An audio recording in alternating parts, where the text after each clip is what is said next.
Kumar NDA में आते हैं तो क्या आपका ग्रीन सिग्नल उनको है?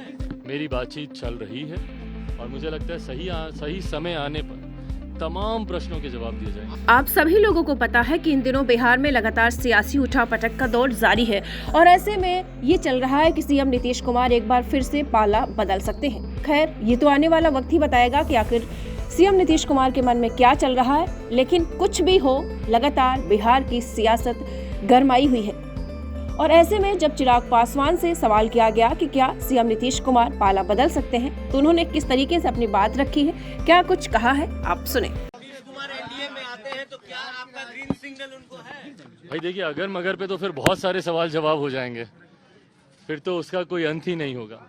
पर जैसा मैंने कल भी इस बात को मैंने कहा था कि भारतीय जनता पार्टी के शीर्ष नेतृत्व से मेरी बातचीत चल रही है और मुझे लगता है सही समय आने पर तमाम प्रश्नों के जवाब दिए जाएंगे।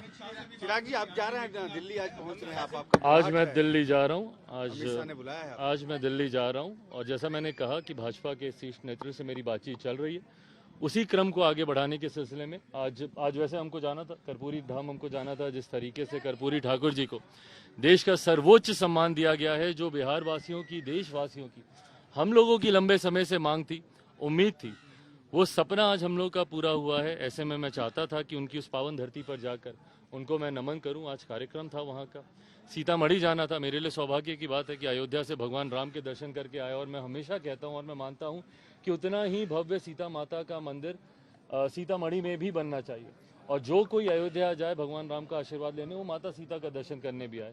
तो वहां पर भी मुझे जाना था, बट कुछ दिनों के लिए ये कार्यक्रम पोस्टपोन किया गया है। राजनीतिक सरगर्मियों को ही देखते नीतीश को आपने तीसरे नंबर पे पहुंचा दिया, नीतीश को तीसरे नंबर पे पहुंचा दिया, चाहेंगे? क्या नीतीश कुमार आपके लिए एक्सेप्टेबल है? लगातार आपने उनका विरोध किया है। देखिए, मैंने कल रात से मैं इसी बात को दोहरा रहा हूँ। राजनीतिक परिस्थितियों पे लोक जनशक्ति पार्टी रामविलास की नज़र पूरी तरीके से बनी हुई है। पल पल जिस तरीके से घटना चक्र बदल रहा है, अभी भी काफ़ी चीज़ों का तय होना बाकी है। कल भी लोक जनशक्ति पार्टी रामविलास की देर रात तक एक बैठक चली, उसमें भी कई विषयों पर चर्चा हुई। मैं पुनः दोहराता हूँ, सही समय आने पर आपके तमाम प्रश्नों के जवाब दिए जाएंगे। तो मोदी जी के नेतृत्व में लगभग पिछले 10 सालों से भारत विकास की नई गाथाएं लिखता आया है।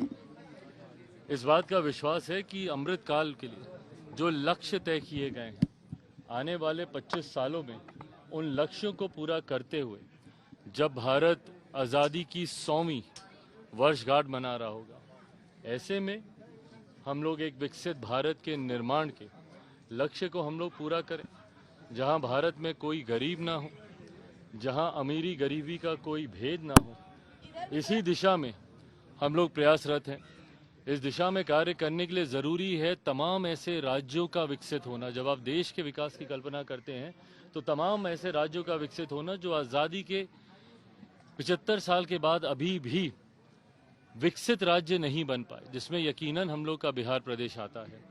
बिहार के लिए कई और ऐसे विशेष लक्ष्य और उनके लेकर संकल्पित और संकल्प से सिद्धि तक उसको हम लोग पूरा कर सके, इस दिशा में हम लोग को आगे बढ़ने की जरूरत है।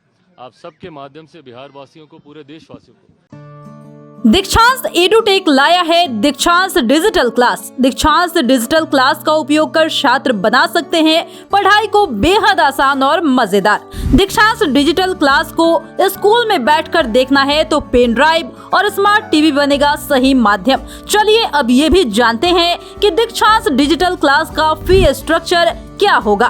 नर्सरी से लेकर यूकेजी के लिए 7,000, नर्सरी से लेकर दूसरी कक्षा के लिए 12,000, नर्सरी से लेकर 5वीं तक के लिए 18,000, नर्सरी से लेकर 8वीं तक के लिए 24,000, नर्सरी से लेकर 10वीं तक के लिए 30,000।